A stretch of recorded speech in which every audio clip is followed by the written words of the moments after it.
Nous sommes de retour avec le Dr Chopra. J'ai une autre question pour vous. J'ai lu dans une de vos interviews que pour vous, la pauvreté et la richesse sont des états de conscience. Et donc, pour en revenir à ma question, pensez-vous que si vous poursuivez le but de votre vie, vous allez automatiquement et naturellement vivre dans un état de conscience dans lequel on se sent riche? Un état de conscience dans lequel on se sent riche est un état de conscience où l'argent n'est pas un problème. Car vous savez que la source du bien-être, de la richesse, de la liberté économique sont en vous. Étant donné que cette source est un pur potentiel, elle est inépuisable. Si vous êtes milliardaire, vous ne devriez pas, a priori, être préoccupé par l'argent. Mais lorsque vous vous inquiétez au sujet de votre situation financière, peu importe que vous soyez riche ou pauvre, si vous y pensez tout le temps et que c'est une source d'angoisse, si vous ne pensez qu'à l'équilibre de vos comptes quand la bourse baisse, si vous êtes constamment en train de penser à comment vous allez payer vos factures, votre situation financière n'a alors en réalité pas d'importance. Et vous êtes malgré tout pauvre, puisque votre état de conscience est celui de l'inquiétude. Si vous n'avez pas cette crainte, parce que vous savez qu'il y a plein de ressources et que l'univers est abondant, alors vous vous contentez de donner libre cours à votre passion.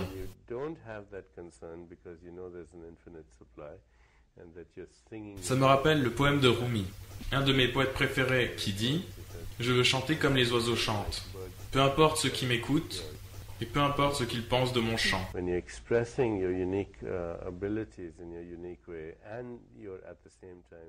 Lorsque nous exprimons notre talent unique et qu'en même temps nous aidons les autres, nous recevons toujours plus, peu importe d'où cela vient.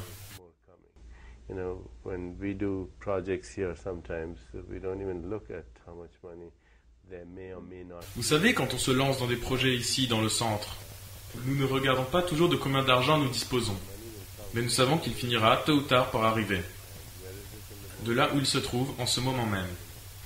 Et où se trouve-t-il en ce moment même? Il est quelque part dans l'univers.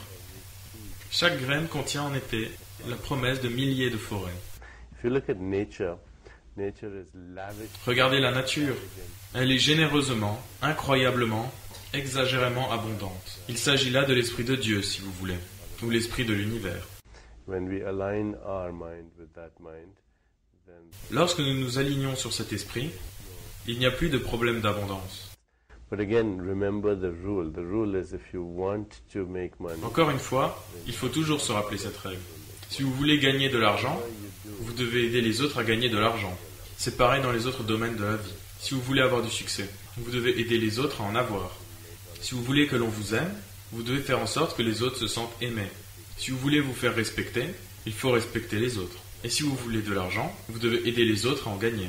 Il faut donc toujours être prêt à rendre service. Oui, c'est ça. C'est une circulation d'énergie. Personne ne devrait alors se sentir pauvre si nous suivons la loi du Dharma et si nous suivons notre passion. C'est exact. Toujours penser à donner avant de recevoir. L'homme est né pour aider, donner, aimer. Et si ce sont vos priorités, vous ne devrez alors jamais vous inquiéter au sujet de l'argent. Pourquoi nous nous inquiétons alors? Encore une fois, c'est à cause du conditionnement social.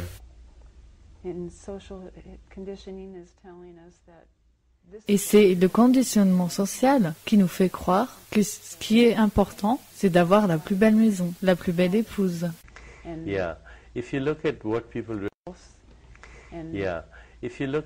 people really want, and ultimately. Si vous pensez à ce que les gens veulent vraiment en réalité, vous vous rendrez compte que leur envie d'avoir de l'argent, une voiture ou une maison, ne sont simplement que des moyens d'obtenir ce qu'ils cherchent réellement. Et que cherchent les gens réellement? Ils recherchent la tranquillité d'esprit, l'harmonie, l'amour et le rire. La tranquillité d'esprit, l'harmonie, l'amour et le rire sont en fait les buts de tous les autres buts.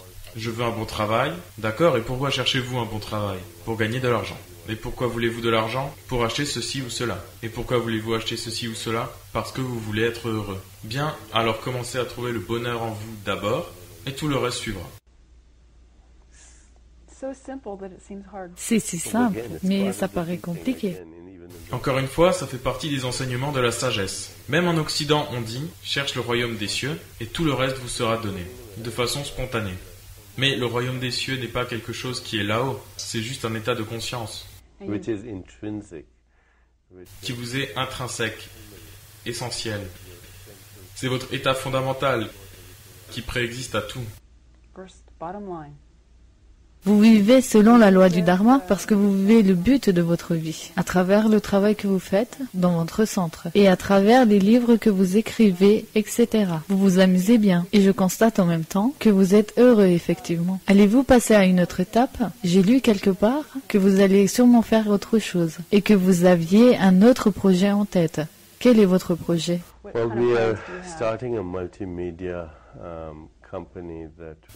nous allons lancer une société de multimédia avec un site interactif dont une section de films contenant des documentaires sur les sujets que nous avons abordés ici.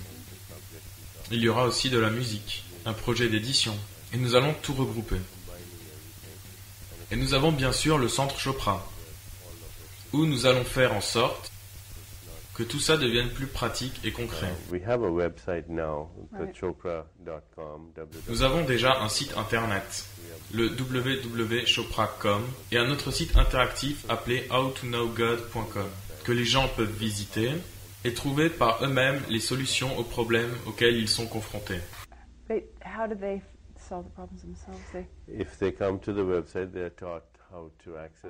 Comment parviennent-ils à résoudre leurs problèmes par eux-mêmes?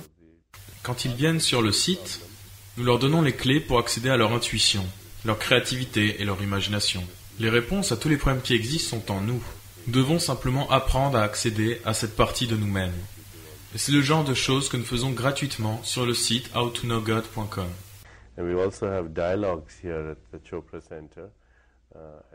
Au centre Chopra, nous mettons en place également un dialogue, au moins 1 ou 2 fois par mois.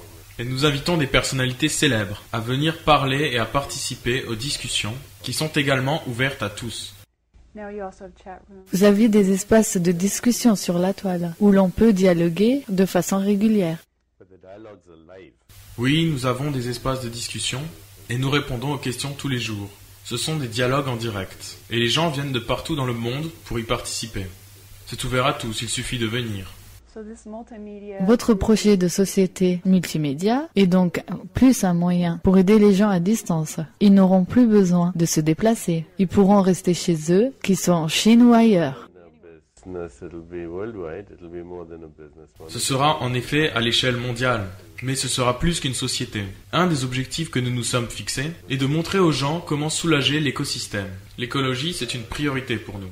Nous voulons que les gens prennent conscience de ces enjeux. Nous nous battons aussi pour éradiquer la pauvreté.